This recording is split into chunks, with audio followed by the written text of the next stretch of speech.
അപ്പോൾ ഹായ്, ഇന്ന് ചെന്നൈ മറീന ബീച്ചിലാണ്. ഈ കുതിരയ്ക്കൊരു കഥ പറയാനുണ്ട്. എൻ്റെ നടുവിന്ന് മറീന ബീച്ചിൽ വെച്ച് ചവിട്ടി ഓടിച്ചേനെ. അതെങ്ങനെയെന്ന് നമുക്ക് അവസാനം പറയാം. അപ്പോൾ അങ്ങനെ നമുക്ക് ഓടിച്ചിട്ട് നമ്മുടെ മറീന ബീച്ച് കാണാം. കയറി വരുമ്പോൾ തന്നെ ഒരു സ്റ്റാച്ചു ആണ്.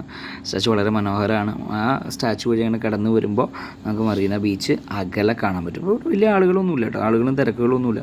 ഒരുപാട് കടകളുണ്ട്. അതിൽ മീനിൻ്റെ വിഭവങ്ങൾ, പിന്നെ പല പല വെജിറ്റബിൾസ്, ഫ്രൂട്ട്സ്, അങ്ങനെ ഒരുപാട് കടകളുണ്ട്. ഒരുപാട് പേര് ഇതിൽ ഒരു ജീവിതമായിട്ട് മാറിയിട്ടുണ്ട് ഈ മറീന ബീച്ച്. അങ്ങനെ വളരെ ടേസ്റ്റുള്ള മീനൊക്കെ നമുക്ക് ഇവിടെ നിന്ന് കഴിക്കാം. അങ്ങനെ വരുമ്പോൾ പിള്ളേരുകൾ ഇവിടെ ക്രിക്കറ്റ് കളിക്കുന്നുണ്ട്. നല്ല രസമായിരിക്കും അല്ലേ ക്രിക്കറ്റ് കളിക്കാൻ. അതുപോലെ ഇങ്ങനെ നടന്നു പോകുമ്പോൾ ഒരു സ്റ്റാച്യു നമുക്ക് കാണാൻ പറ്റും. അപ്പൂപ്പൻ ഇന്ത്യയുടെ ഫ്ലാഗൊക്കെ ആയിട്ട് ഒരുപാട് പേര് പൈസ കൊടുക്കുന്നുണ്ട്. പിന്നെ നമ്മുടെ മന്ത്രിമാരുടെ, സിനിമാ നടന്മാരുടെയൊക്കെ ഫോട്ടോ എടുക്കാനുള്ള അവസരമുണ്ട്. അങ്ങനെ നടന്നുകൊണ്ടിരിക്കുകയാണ്. ഒരുപാട് ദൂരം നടക്കണം കേട്ടോ. അങ്ങനെ നോക്കുമ്പോൾ ബലൂൺ വെടിവെച്ചിടാനുള്ള അവിടെ ആളുകൾ വന്നു തുടങ്ങുമ്പോൾ ഒരു പട്ടി മാത്രമേ ഇപ്പോൾ നിലവിലുള്ളൂ.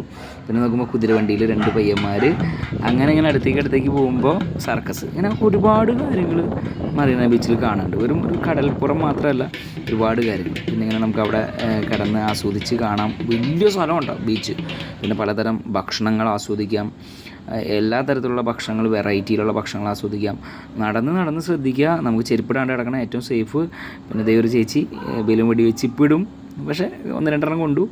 അത് കഴിഞ്ഞ് വീണ്ടും നടക്കുമ്പോൾ പല ടൈപ്പ് വീണ്ടും മീനുകൾ, ഇതൊക്കെ വാങ്ങിച്ച് നമുക്ക് കഴിക്കാം. വെജിറ്റബിൾസ്, ഫ്രൂട്ട്സ്, ഒരുപാട് കാര്യങ്ങൾ. അങ്ങനെ നടന്ന് നോക്കുമ്പോൾ അവിടെ എല്ലാവരും കടപ്പുറത്താണ് കൂടിയേക്കണേ. കടപ്പുറത്ത് നല്ല തണുത്ത കാറ്റൊക്കെ ആസ്വദിച്ച് എല്ലാവരും കുട്ടികളും ഫാമിലിയായിട്ടൊക്കെ എൻജോയ് ചെയ്യണം. അപ്പോൾ നമ്മളും ഈ വെക്കേഷൻ ടൈം, അതുപോലെ തന്നെ ഈവനിങ് ടൈമൊക്കെ ഇങ്ങനെ കടപ്പുറം ആസ്വദിക്കാം.